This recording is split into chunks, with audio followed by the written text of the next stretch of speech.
birashoboka yuko ushobora guhagarika indwara runaka iva muri famiye yawe ku buryo generasiyo cyangwa abazagukomokaho iyo ndwara itazabakurikirana. Ni ibintu bishoboka nko ku mubyibuho ukabije. Iyo umenye ikibigutera ukamenya yuko biva aho ngaho, ushobora kubihagarika binyuze mu mirire n'inyunganiramirire, hanyuma rero ukabasha gutuma abagukomokaho batazavukana cyangwa batazakurana uwo mubyibuho ukabije. Ni kimwe n'izindi ndwara. Hari indwara nyinshi cyane zituruka mu miryango, amadiyabete, amahypertension, ibifu, imyijima. Urumva niba umuntu aguha umusatsi afite ukavukana nk'umusatsi nk'uwe, n'ibyo nabyo wavukana nk'ibye. Ariko wowe ubimenya ufite amakuru, wagaburira icyo gice cyawe runaka gifite ikibazo ku buryo buhagije, ku buryo abazagukomokaho utabaraga ubwo burwayi cyangwa se icyo kibazo runaka. Ni ukuvuga ngo rero n'ikindi kintu nanone dukwiye kumenya, ese ndi muntu ngana, ndi mu myaka yanjye niyihe, nkora akazi bwoko ki? Noneho ibyo ngibyo bigufashe kumenya ibiryo ukwiye kwibanda kurya. Niba uri umuntu udakoresha ubwonko cyane, nta mpamvu y'uko ukwiye kurya isahani yuzuye umuceri, yuzuye ibirayi, yuzuye kawunga. Niba uri umuntu ukoresha ubwonko cyane, ukwiye kureba ahubwo ibiribwa bikomokamo vitamine B, vitamine calcium, omega 3.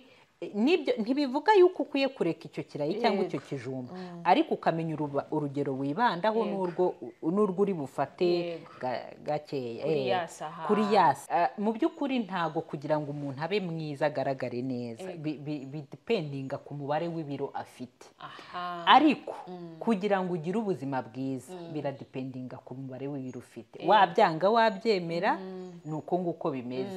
Nk'ikintu nashaka kongeraho, guharanira ubuzima bwiza ntabwo bukwiye guharanirwa n'abantu bafite indwara runaka cyangwa umubyibuho ukabije. Ni ikintu buri muntu wese akwiye guharanira. Muraho neza inshuti bakunze b'ibiganiro mugezwaho hano kuri Hanye Space.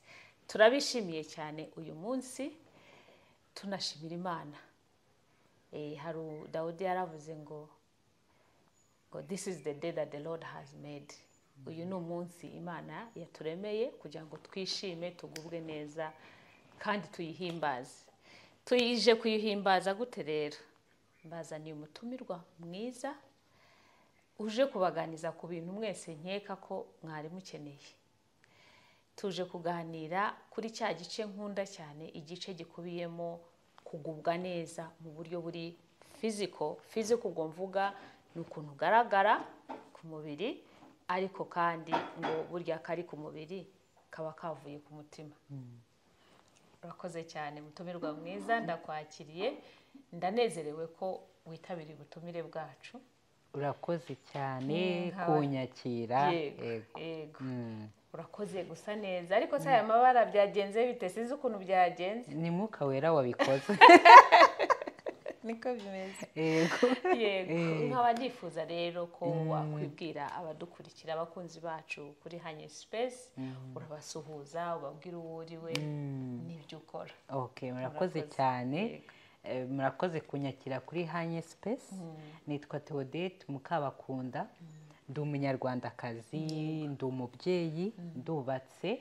Akazi kanjye ka buri munsi rero mfasha abantu kugira ubuzima bwiza bivuye mu mirire n'inyunganiramirire. Urakoze cyane Theodette. Tukaba twarahuriye ahantu aho dukunda kwiga ibindi bintu bijyanye no kuvuga mu ruhame, public speaking. Ubwo rero iyo tuje kubaganiriza hano, tuba tuje no kubahaho agakeregeshwa k'ibyo tuba twize. Yego. Uyu munsi rero ndanezerewe cyane ko mu myaka nk'itanu ishize nigeze kujya mu rugendo, gukora urugendo rwo gutakaza ibiro. Kuko hari ibiro nari mfite byinshi ntakundaga numvaga bitanshimishije ngewe. Noneho njya mu rugendo ruramvuna ariko byumvikane ko buri rugendo hari ukuntu umuntu agenda acika intege bitewe n'abamubwiye ngo wabyihoreye cyangwa se waba ukunda akagati ukavuga ati ko roho yanjye ko ishaka akagati ubu ndabigenza nte, mbese ibintu nk'ibyo. Ariko nyuma biza kunkundira ndanesha, nyuma nza gusubira inyuma, ibyo bita kugwa nuko ngenda, mbese ni urugendo rwo kugwa no kongera ugahaguruka, ukongera ukagwa, ukongera ugahaguruka. Ariko kandi nkaba mbizi neza yuko Theodette urwo rugendo yarunyuzemo, kandi wenda runyuramo n'igihe gishobora kuba ari kirekire kurenza icyo ngewe nafashe. Nkaba nifuza ngo uganirize abakunzi ba Hanye Space urwo rugendo rwari ruteye rute, ariko wenda mbere unababwire ibyo wize muri urwo rugendo kandi n'ibyo wize bisanzwe mu mashuri. Yego, murakoze. Mu mashuri aho wavuze, mu mashuri aho nize nagendaga nitwa amazina menshi kubera uko nanganaga. nakuze ndi umwana uri obese, abanyita za tubi, abo twiganye primaire nitwaga tubi, muri segonderi bagiye banyita amazina menshi, ariko iryangumye mu bwonko ni iryitwa ubundi banyitaga popo ariko bashaka kuvuga hipopotame.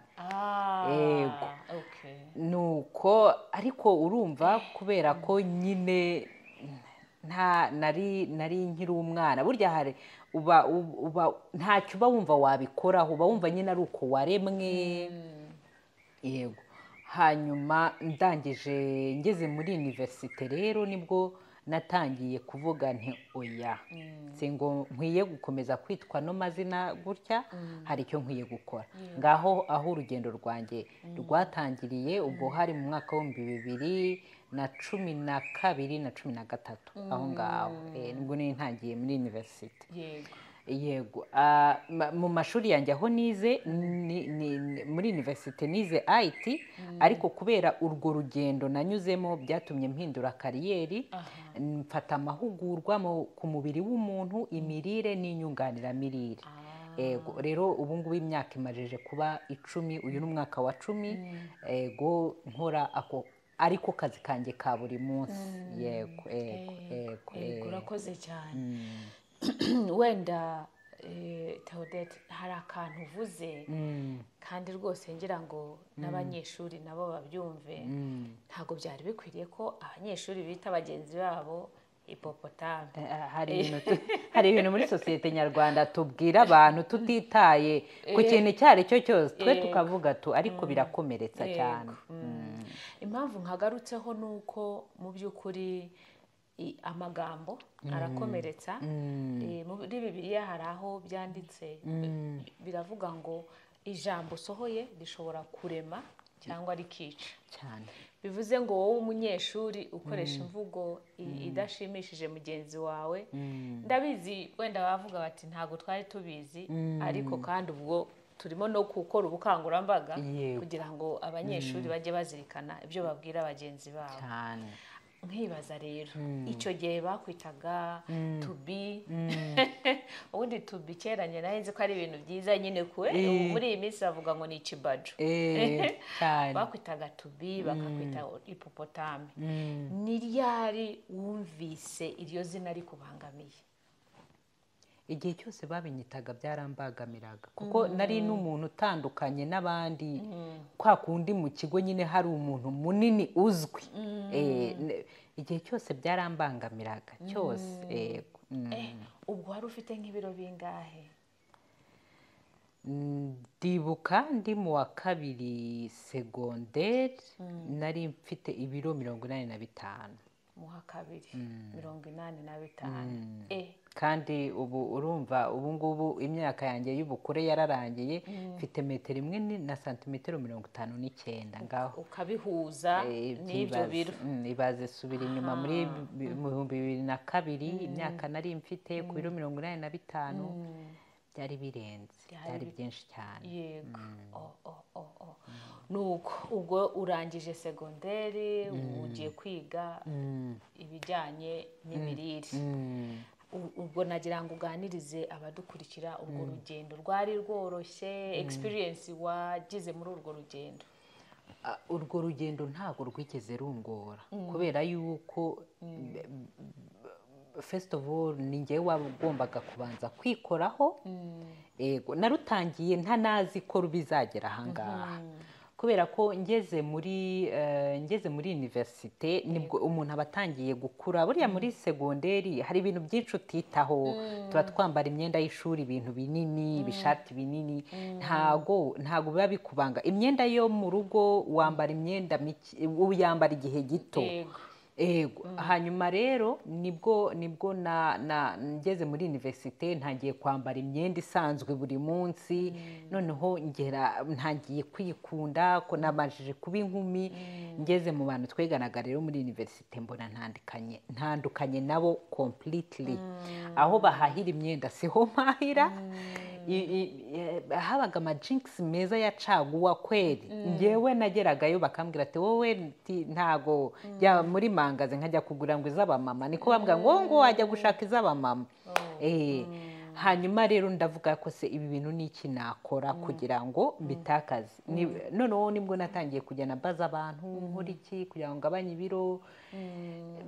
Noneho abantu bose bagahuriza ku kintu cyitwa siporo. Bakambwira ibintu byinshi, reka imigati, reka amafiriti, reka this ariko kora na siporo. Siporo nyine ikaza ahantu hose mu bantu benshi, ihurirwaho n'abantu benshi. Ntagira gukora siporo. Natangiye gukora kuri siporo ya natation, niyo siporo nakundaga. Ego ariko nkanirukanka, twakoraga jogging. Hanyuma ntangira koga ariko nkabikora kubera ukuntu nashakaga kugabanya ibiro, nanabikunda nkabikora buri munsi. Ego n'ibyo kurya bya bindi cyane kire iryoheye umuntu. Hanyuma kubera ko hari no kureka bya bindi bambwira, reka imigati, reka amafiriti, reka ibi n'ibi, ibyo byose rwose nageragezaga kubireka. Ariko simenye ngo nindeka bino ndarya ibi n'ibi. Oya, narabirekaga. Mu by'ukuri ibiro byanjye byaragabanutse mva ku biro 40.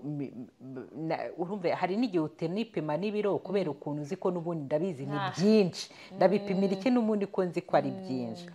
Hanyuma ndibuka ko ahantu natangiye kumenyera ko ibiro byanjye byagabanutse nimaje kugera mu biro 74 na 6. Ubwicumi ukabura bihiritse. Nari narabihiritse narabikuyeho ariko nkagabanuka. Ariko n'ubundi ugasanga inda yanjye ifite ibicece byinshi, hano mu bwonko ufite ibicece.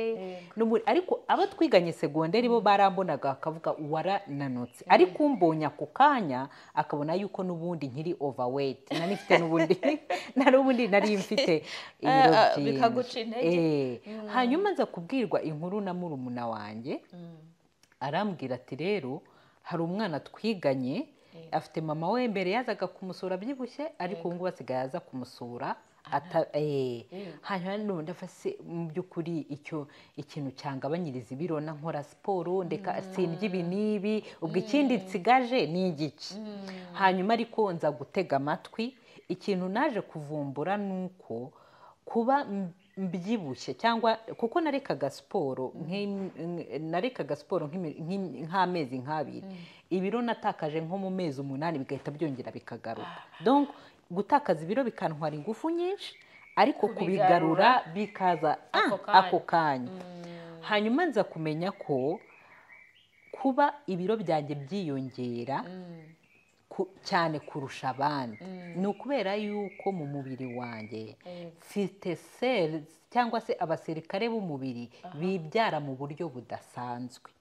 Ibyo bintu nkaba mbikura ku babyeyi. Nifite papa wanjye abiganye nawe bambwira yuko ngo buri munsi nawe bamuhinduraga uniforme, donc yari munini cyane. Ego hanyuma nanjye biza mbivukana nk'uko papa wawe afite imisatsi miremire cyangwa afite inzobe cyangwa mama wawe afite uburebure, uvukana ibyo nabyo ari byo uvukana.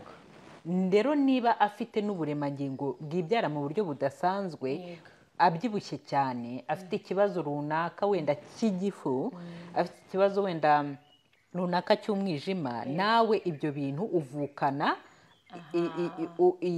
navugana nawe uvukana uko kutibyara kudasanzwe kw'abasirikare b'igice runaka. Hanyuma byakubitaniraho n'ubuzima nari mbayeho. Niba we yari abyibushye, nge atarya ifiriti na mayoneze, ngewe nkabivukana nkarya n'ifiriti na mayoneze, biziyongera umuvuduko byari biriho kuri we, biziyongera kuri ngewe. Hanyuma icyo ngicyo ndakimenya, menya yuko kugira ngo mbashe gutuma abasirikare b'umubiri wanjye bibyara mu buryo busanzwe, ni uko ngomba gukora icyitwa detoxification.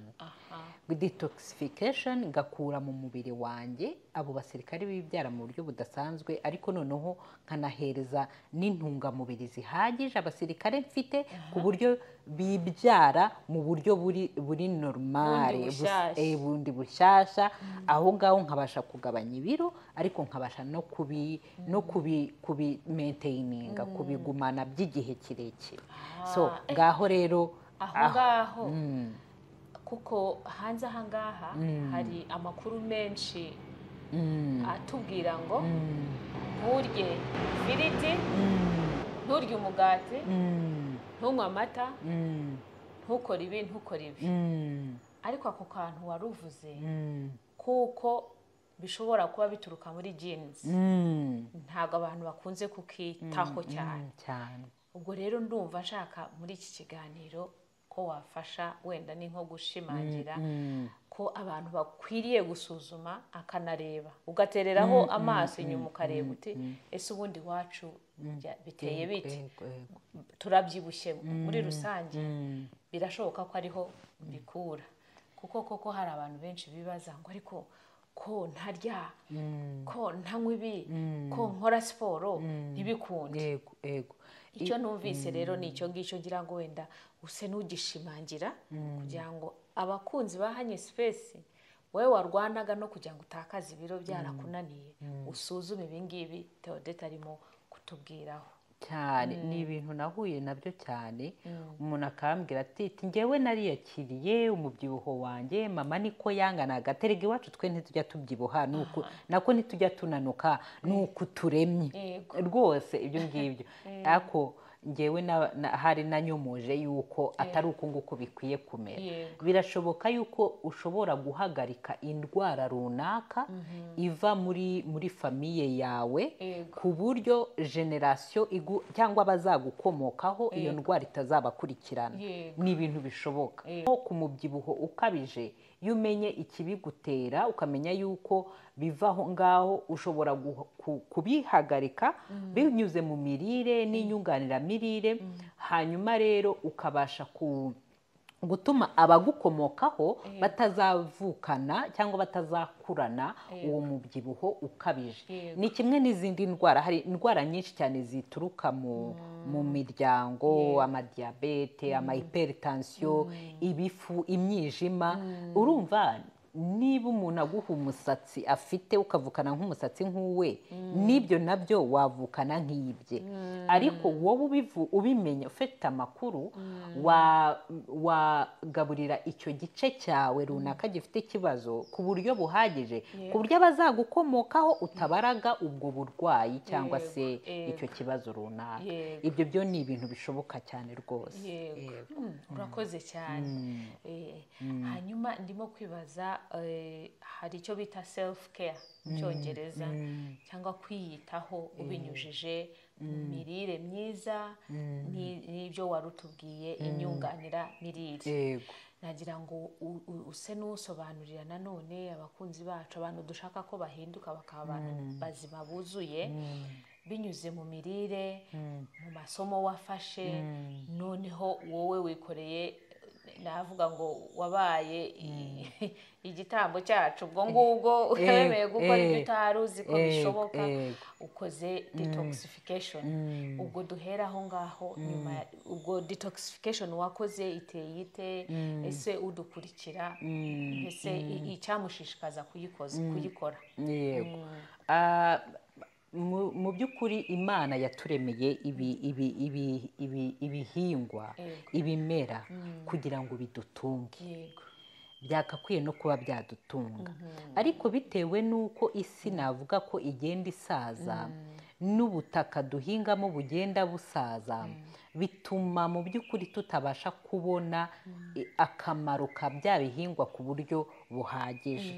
Aho ngaho rero nk'ubu ngubu harimo abantu benshi njya mbona bakoresha detoxification, bakoresha cyane kokombure, bagashyiramo tangawizi, bagashyiramo seleri, bagashyiramo amapwavuro. Ibyo byatsi mu by'ukuri birimo, mu by'ukuri ibigize ibyo bihingwa birabasha kudufasha gukora iyo detoxification, ariko usanga bitabasha kudukora detoxification ihagije bitewe n'ubutaka byahinzwemo.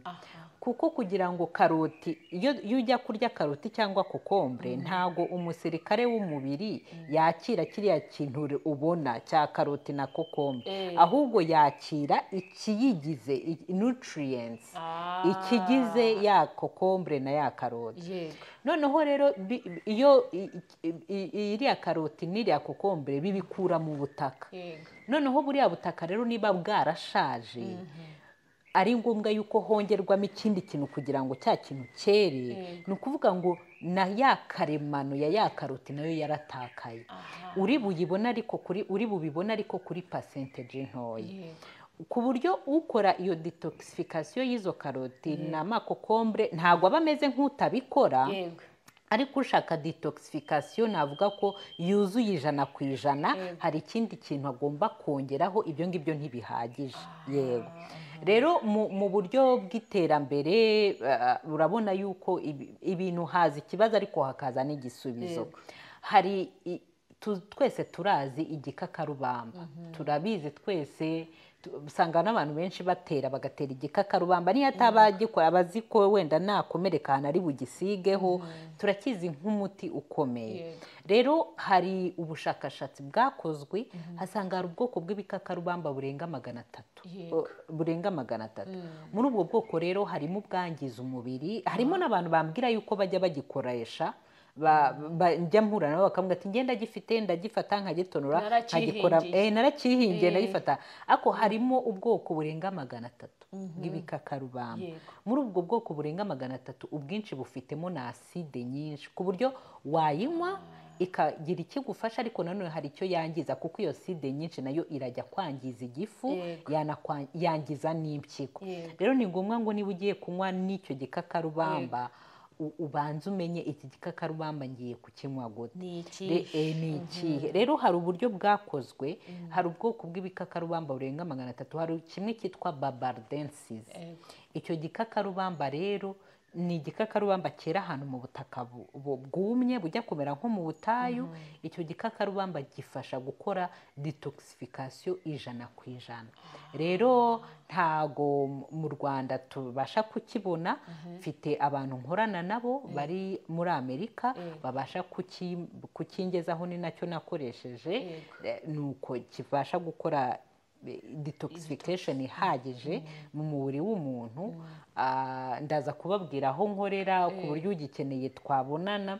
Hanyuma rero icyo gikakarubamba nicyo kiza cyunganirwa n'ibindi, kukwereka imirire ukwiye gukoresha, indyo yuzuye. Ngaruke ku ndyo yuzuye, abantu benshi hari isahane igabanyijemo 3 ibice bitatu, imajije kuba instari, ariko usanga ari abantu bayikoresha kuko bafite ibiro byinshi, ariko ubundi umuntu muzima ni kuriya yagakwiye kurya, ukabigira ubuzima bwose cyane, ni kuriya twagakwiye kurya. Ngaruke usanga kubera navuga uko igihugu twakuriyemo, turya nk'abantu bahinga nyamara twe tutari abahinzi. Dusubiye inyuma usanga nko mu myaka 60 ishize, u Rwanda umubare munini wari utunzwe n'imirimo y'amaboko ikoreshwa ingufu. Abenshi bari abahinzi, abandi bari aborozi. Iyo ni imirimo isaba ingufu, ku buryo n'imirire baryaga yari iyo gutuma bagira ingufu, imiceri myinshi, ibirayi, ibijumba, noneho ibyo bintu tubigira culture. Natwe ugasanga mu rugo iwacu ibiryo byinshi ni ibitera imbaraga, kandi noneho imirimo idutunze ubu ngubu yarahindutse y'imbaraga. Ubu ngubu harimo abantu benshi basigaye batunzwe no gukoresha ubwonko cyane, aho kugira ngo barye ibiryo bijya gutunga ubwonko cyane, ahubwo ugasanga bari kurya ibitera imbaraga. nk'ubu tutaza kukibagirwa. urabona nk'iyo ugiye kureba ukareba ikintu gitunga ubwonko bukeneye ikintu bita calcium, bukeneye calcium cyane. Noneho ikindi bukeneye vitamine B complex, za B, za BD, za B, ari amavitamine B complex n'amavitamine ubwonko bukeneye kurya. Ubwonko bukeneye kurya bukeneye kurya omega 3. Noneho rero nka calcium, abantu benshi calcium iboneka mu magi, mu mata, ugasanga ariko nanone ibyo bintu nubirya buri munsi nabyo hari ikindi kintu bishobora kukwangizaho. Aho ngo niho haje yuko umuntu ashobora kubona calcium itazanye n'ibinure bibi byo mu mata cyangwa byo mu magi. Niyo mpamvu na food supplement zibaho n'izo nyunganiramirire. Nicyo nindi kuvuga rero. Nanagikomozeho, umuntu usanga ku meza, twese dushyira ku meza abana, papa w'imyaka 50, mama w'imyaka 45, twese turarya ibintu bimwe, ikijumba, umuceri, akawunga, makaroni, bimwe. Nyamara mama afite responsibility nyinshi, akoresha ubwonko cyane, abari mu rugo ariko ari gutekereza hirya no hino. Papa nawe nuko. Ni ukuvuga ngo rero n'ikindi kintu nanone dukwiye kumenya, ese ndi muntu ngana, ndi mu myaka yanjye niyihe, nkora akazi bwoko ki? Noneho ibyo ngibyo bigufashe kumenya ibiryo ukwiye kwibanda kurya. Niba uri umuntu udakoresha ubwonko cyane, nta mpamvu y'uko ukwiye kurya isahani yuzuye umuceri, yuzuye ibirayi, yuzuye kawunga. Niba uri umuntu ukoresha ubwonko cyane, ukwiye kureba ahubwo ibiribwa bikomokamo vitamine B, vitamine calcium, omega 3.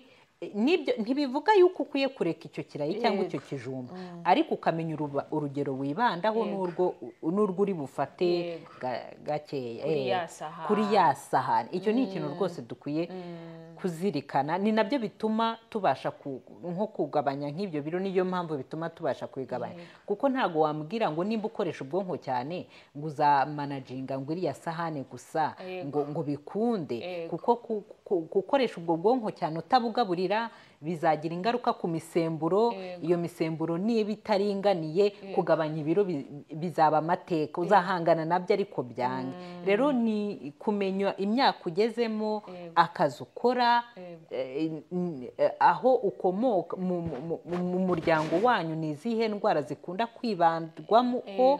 Rero ibyo ngibyo bituma umenya uko ukwiye kurya, uko ukwiye kwitwara mu buzima bwa buri munsi. Ntiwitware nka ba runaka, kuko ntimuvuka hamwe, ntimukora akazi kamwe, ntimunganye imyaka. Rero buri wese akwiye kumenya uko yitwara. Ndumva urakoze cyane. Ndumva tuzongera tukagaruka tukaganiriza abantu ibiryo bikwiriye kwitabwaho ku kigero cy'imyaka runaka, kuko koko umuntu ashobora kuba afite imyaka 60 agakunda kwirira ibintu nk'iby'umwana w'imyaka 10, kuko n'imbaraga na speed umubiri ukoresha kugira ngo usike bya bintu ntabwo biba ari bimwe. Ngo rero ako ngako ngira ngo tuzakagarukaho kugira ngo tuganirize abantu bamenye neza ibyo bakwiriye kwitaho bitewe n'imyaka.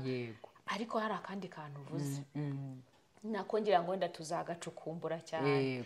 Mu by'ukuri njye niba mvuka mu muryango urimo batubi, reka tubyite gutyo, abantu babyibuha cyangwa babyibushwa n'akantu ako ariko kose bareye, mba nkwiriye gukora ubushakashatsi. Nkakora ubushakashatsi bushingiye ku kwibwiza ukuri. Ubwo harimo kuganira, jyewe nkiganiriza nkavuga ngo mbere y'uko ndya ibyo Theodette arya, ese iwacu biteye bite? Hari akantu wavuze ngo kugira ngo jyewe ntaba itangiriro ryo gufasha abazankomokaho kuba nkanjye kandi wenda hari uburyo nakabaye bikomeye. Urakoze cyane. Noneho nkaba nshaka kwibaza nti nka Theodette urwo rugendo rwose wanyuzemo ikintu wenda ibintu nka bitatu uvuga uti uru rugendo rwanjye rwansigiye ibi bintu amasomo nakuyemo nshobora gusangiza n'abakunzi ba Hanye Space n'ayangaya. Uru rugendo rwose urumva nabikoze ndi umukobwa kuva mu mwaka wa 2015 16 nyuma nza kubyara. Ubu umwana wanjye afite umwaka n'igice. Nyuma yo kubyara nabwo ndongera ndabigabanya kugira ngo harimo abantu bavugaga ati byagukoreye kera ariko ubu ngubu reka turebe ko byongera waduhimbiyeho waduhimbiyeho imisembero itarahindagurika turebe ko bizakora. Ubu noneho batangiye kuba atakuzi ko ibintu uvuga bishobora kuba ari byo. Ikintu cya mbere rero urwo rugendo rwose rwansigiye, ikintu cya mbere rwansigiye ni icyizere, confidence, kubera ko ayo mazina yose nahabwaga bigenda bigabanya nuko kuntu wibona utandukanye n'abandi byange bikunde bifite ukuntu bigabanya icyizere wigirira. Rero ikintu cya mbere byampaye ni icyizere. Icya kabiri byampaye gikomeye, byampaye inshuti nyinshi kuko hari abantu benshi bagiye bangana bashaka kugabanya ibiro nkabibafasha bigakunda, ngo bakeneye n'izindi nama runaka nkabibafasha bigakunda, ku buryo byampaye inshuti nyinshi. Hari aho njya bakamenya njye ntari nabamenye, byampaye abantu, kandi abantu nibwo bukungu bukomeye. Abantu batanzi gusa ariko abantu banzi ko nabagiriye umumaro runaka. Icyo ni ikindi kintu cya kabiri. Ikindi kintu cya gatatu byampaye, navuga ko byampaye umurimo nkunda, umurimo nkora ntavunika. Rero ibyo bintu bitatu nicyo kintu gikomeye urwo rugendo rwose rwagiye. Urakoze cyane. Ubwo bivuze ngo mu by'ukuri ariko hari akazi kanini wakoze ko kwemera kwikoramo umurimo, kuvuga ngo ibi bintu ngiye kubikora kandi ngire na discipline. Ntabwo aba ari ibintu byoroshye. Rero ubwo navuga ngo felicitation. Ku ngingo ya gatatu rero waruvuze ngo byaguhaye umurimo. Uwo murimo ni uwuhe? Byampaye umurimo wo gufasha abandi bantu. Mu by'ukuri iyo ngiye kuganira n'umuntu ntago mubwira wenda ngo uratanga amafaranga ya naya, ariko izo nyunganiramirire hejuru ubufasha kukugira inama bikora nta kiguzi nsaba, ariko izo nyunganiramirire hari ikiguzi bisaba kuko nanjye sinzibona ntaziranguye. Rero izo nyunganiramirire nazo nizo zifite ikiguzi runaka. Rero ibyo bikavamo umurimo nk'abandi bose bafite icyo batanga kugira ngo bagire ikindi babona. Rero niho ngaho nakuye umurimo. Na serivisi ni ugutangira ukazishyuza. Mubanguke ntaratangira kuzishyuza. Ni ukuvuga ngo abatari bagana Theodette atari yatwishyuza ni ukwiruka. Mu by'ukuri iyo uvuze kwishyuza support nshaka gutanga ni ukugira ngo abantu bagire ubumenyi hakiri kare, kubera ko iyo nigeze kubigerageza ariko mbona ko abantu barahunga iyo bavuze ko even niyo wamubwira ko kugira ngo tuganire uri butange igihumbi kimwe, consultation ni igihumbi kimwe, yumva nyine bimugoye, bigiye kumuvuna. Ariko nyamara ikintu umuntu akuramo kirutwa n'icyo gihumbi. Nkabona abantu bagiye hirya nkavuga mu by'ukuri icyo nshaka gutanga ni serivisi yo kujya first of all abantu bamenye gufasha guhindura abantu imyumvire, guhindura imyumvire. Rero ndavuga reka ntange iyi serivisi abantu bahereze ubumenyi, babimenye, ikiguzi batanga cya kindi nk'uko nanjye hari icyo byansabye, ariko nyuma yaho buriya wabona zatangira kugira mubanguke. Zaburetse ubwo turimo kubwira abadukurikira kuri Hanye Space ngo wowe ufite gahunda yo kugira ngo ugabanye ibiro tutazageraho batwita ya mazina tudakunda, ariko usibye no kukwita izina burya niyo wambaye akenda kawe ukabona ukagiyemo neza. Hari umumama njya nkurikira ku mbuga kuri YouTube aravuga ngo ni byiza ko wambara umwenda ukumva uri comfortable, ukumva atari ukwitugatuga ngo ukwiremo, ukawambara maze waba unagenda ukumva uremye umeze neza. Ubwo rero wenda si no gutakaza ibiro gusa, ariko harimo no kwiyumva ko umeze neza. Ahubwo aho ngaho wenda nanone tukazahagaruka ni gute umuntu ashobora kurya ibyo ariye bigatuma yumva aguwe neza. Hari ukuntu urya wajya kuryama ukumva uragugaraye, cyangwa se ukumva n'ibitotsi ntago bivayo neza, ntago usinzira ngo umaramaze. Ibyo byose ngira ngo tuzabigarukaho kugira ngo abakunzi ba Hanye Space bagire ubuzima bwiza. Ariko hari icyo wenda wifuzaga kongeraho kuri ayo masomo? Ikintu nashaka kongeraho mu by'ukuri, usanga benshi tutangira kubangamirwa kwita ku mirire kubera ibiro byinshi, ariko ugasanga abantu badafite ibiro byinshi bo bavuga ngo njye nta kibazo mfite, ngo gise ko ntabyibushye, akumva ibyerekeranye iyo mirire n'iki ntibimureba, gukora siporo ntibimureba. Ariko hari indwara nyinshi twagiye tubona yuko abantu badafite n'ibiro byinshi zigenda zibataka. Mu by'ukuri ntago kugira ngo umuntu abe mwiza agaragare neza bidependinga ku mubare w'ibiro afite, ariko kugira ngo ugire ubuzima bwiza biradependinga ku mubare w'ibiro ufite. Wabyanga wabyemera ni uko nguko bimeze. Dukurikije BMI yawe yagaragaza yuko ufite ubuzima bwiza cyangwa se utabifite, ariko icyo ngicyo nacyo ntigihagije. Kuba ufite normal weight cyangwa ibiro bijyanye n'uburebure ufite ntabwo ari ikimenyetso simusiga ko ufite ubuzima bwiza, kuko hari izindi ndwara zororokera mu mubiri utabonesha ijisho zigaragara zamarije kurenga ihaniro. Niyo mpamvu nk'ikintu nashaka kongeraho, guharanira ubuzima bwiza ntabwo bukwiye guharanirwa n'abantu bafite indwara runaka cyangwa umubyibuho ukabije. Ni ikintu buri muntu wese akwiye guharanira, kuko turabona abana batoya bicwa n'indwara runaka. Hari indwara buriya nshobora kukwegera nkakwanduza, ariko hari indwara zivuka mu mubiri zikororokeramo bitewe n'ibintu urya, bitewe n'ibintu unywa, n'ubuzima ubayemo bwa buri munsi, ukongeraho na za genes. Rwose izo ndwara zirahari kandi zataka buri muntu wese hatitawe ku ngano y'ibiro afite, hatitawe ku myaka afite. Ibyo ngibyo tugenda tubibona umunsi ku munsi. Rero ni ikintu cy'ingenzi dukwiye kwitaho. Imirire n'ubuzima bwiza ni ikintu buri muntu wese akwiye kwitaho, ababyeyi tugatangira no kubitoza abana bacu bakiri bato. Mu bihugu byo hanze byateye imbere, abana baho nibo badapfa kurya ibyo babonye. Abazi igihe yarira ifiriti n'igihe atayirira, abazi kunywa amazi, abazi kugira gute.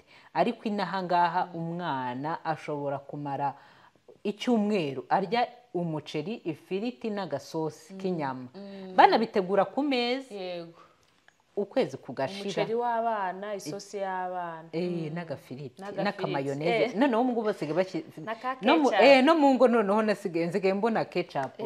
Rwose ibyo ntabwo ari ibintu bikwiye, ni umuco tudakwiye kwimika mu ngo zacu.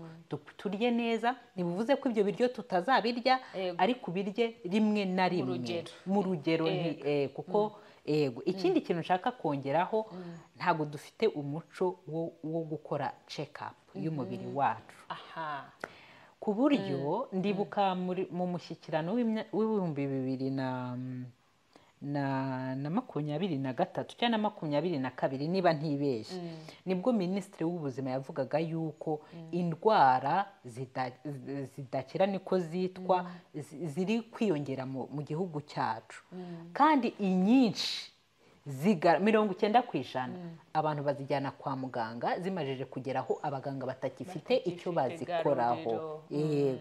Rero bivuga ko umuntu aramutse akoze check up yamenya yuko, kuko buriya tuvuge nk'urugero nk'umwijima, kugira ngo uzajye kurwara utangira gukora nabi, hari ibimenyetso bitangira kuza, hari ibimenyetso biba bigaragara ku buryo unakoze controle mu mirire yawe n'imibereho yawe ubona yuko uri gushyira umwijima wawe mu kaga, ku buryo ugiye kwa muganga bakubwira ati umwijima wawe umeze gutya na gutya. Ibyo ngibyo niba bakubwiye ngo umwijima wawe umeze gutya na gutya, uragenda ugira ibyo ukosora kugira ngo nyuma yo gutangira gukora nabi uzarware. Rero twiberaho twirira uko twishakiye, twinywera uko twishakiye, ukazasanga ugiye kwa muganga kuko wananiwe kubyuka, wagerayo bakakubwira ngo ufite kanseri iri kuri level ya 4 ya 3, nta buvuzi tugifite, cyangwa ugasanga ubwo buvuzi burahari ariko buri kuri cost nini utashobora kubona ako kanya. Rero ni byiza yuko twatangira kujya dukora check up, tutavuga ngo ndabyibushye cyangwa ndananutse cyangwa mfite imyaka 10 cyangwa 20 kugira ngo tugire ibyo tugarura hakiri kare. Yego. Wow, urakoze cyane, urakoze rwose, ndetse ubwo nizere yuko abadukurikira hari ibintu bakuyemo, ubwo hamwe no kugana Theodette kugira ngo aduhe bya bindi byadufasha muri detox. Detox mu Kinyarwanda mvuga ko ari uburozi, ni uburozi, ariko uburozi twe tuzi bwa bundi turya bugahita butwica, ariko hari uburozi twinjiza mu mubiri butwica gake. Navuga yuko detox ni nko kurogora umubiri mu Kinyarwanda cyuzuye, ni irogora umubiri, ni ukurogora umubiri. Okay, ubwo rero ni ukwihuta tukajya gukora icyo bita kurogora umubiri, gukuramo ubumara buba bwagiyemo binyuze mu byo tuba twariye, twanyoye, imyuka tuba twahumetse n'ibindi n'ibindi. Hanyuma ariko hagakurikiraho icyo uvuze, ni ingenzi cyane, tukajya nanone no kwa muganga kumenya ngo ese ubuzima bwanjye buhagaze butya. Akandi ka gatatu je nongeraho, dutangire twige no kuganira n'imibiri yacu. Hari ukuntu tubyirengagiza, umubiri ukakubwira ngo aho kuri icyo kirenge hari ikibazo, ukakirengagiza. Mu gitondo ijisho rikakubwira ngo rekeraho njyana kwa muganga, ukabyirengagiza. Mu gitondo kindi bwacya ugasanga ntukibasha guhaguruka, ntureba neza, umwuka ntusohoka. Ibyo byose ni ibintu by'ingenzi cyane. Ariko noneho Theodette wigeze kubivugaho, ariko ndifuza ko abakunzi ba Hani Space bamenya neza ngo Theodette akorera hehe. Nshatse kugira ngo nze umfashe muri uko kurogora umubiri wanjye, nagusanga hehe? Yego, nkorera Sonatube, abazi i Kigali Sonatube, hariya muri Rompwe ni hariya nkorera hafi ku nyubako ihari yitwa Inindi House. Ariko kubahereza direction ntibyamfasha kuruta uko nabahereza inimero yanjye, kuko nakira abantu kuri appointment. Bose baje nk'ujya mu iduka cyangwa muri supermarket, ntago nabasha kuganira namwe kugira ngo menye icyo nkwiye kubafasha. Ibyiza rero natanga nimero yanjye ya WhatsApp, no kumpamagara nabyo ntago nabasha kwitaba amanimero yose. Nk'ubundi hano ntago nari kubasha kwitaba umuntu, rero ampamagaye akambura biba bibi kuruta iyo unyandikiye uko mbonye umwanya njya gusubiza za message, tukavugana kuri telefone ariko twabanje guhera kuri telefone za message. Rero natanga nimero yanjye ya WhatsApp kugira ngo abariho abantu duhurira byamfasha. Ego, nimero yanjye ni 0783 15 35 14. Iyo nimero yanjye. Yego, mwambonaho kuri WhatsApp mukanyanikira, hanyuma akaba ariho dutangirira. Nkoresha na social media, nkoresha cyane cyane Instagram yanjye ni Theora Bakunda. Yego, wanditse Theora Bakunda aho ngaho naho murambonaho. Yego. Urakoze cyane. Hanyuma wenda kuri iyi video mo hasi turaza gushyiramo muri description, turashyiramo izo telefone, dushyiremo na social media handle ya Instagram kugira ngo ushaka kukubona akubone bitamugoye. Uyu munsi rero nkaba nshimira cyane Theodette kubw'ikiganiro cy'ubuhanga cyuzuye research kandi gishingiye kuri mbese wikozeho ubushakashatsi. Hanyuma noneho ubwo nyuma y'ubushakashatsi produit tubona ni iyi ngiyi. Wenda turaza no kureba buryo ki dushobora kubereka ikinyuranyo cya Theodette to be na Theodette uyu nguyu, kugira ngo mutaza kwibaza ngo ariko ibyo batubwiye niko kuri. Kandi kuri Hanye Space tuzirikana kubagezaho ibintu biba byakorewe ubushakashatsi n'ubushishozi cyane. Nkaba nagushimira rero, ariko wenda nkubwira ngo ubwire ijambo ribasezera uyu munsi, ariko unabararika ko tuzajya tubagezaho ibi biganiro kenshi gashoboka. Reka mbashimire namwe, mwe nagahereyeho gushima. Mwakoze cyane kumpereza uyu mwanya, ni iby'agaciro. Mwakoze cyane. Ikintu navuga mbasezera, ubuzima burya nicyo gishoro dufite gikomeye. Udafite ubuzima uba uri guhomba. Iyo bugucitse kandi uhomba burundu. Rero ni ngombwa kubwitaho, kwita ku buzima bwacu, kwita ku mibiri yacu, kuko niho hantu hambere dutura mu mubiri wacu mbere yuko dutura mu mazu meza, twambara imyenda myiza. Donc ikintu cya mbere dukwiye kwitaho ni ku mubiri wacu.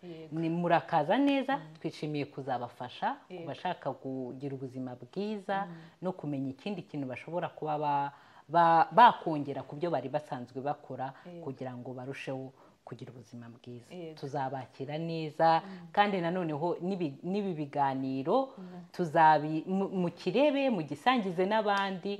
Rwose ibiganiro bibafasha kumenya icyo mwagakwiye gukora kugira ngo rusheho kugira ubuzima bwiza. Ibyo ni akagaruka, umugani w'ababandi.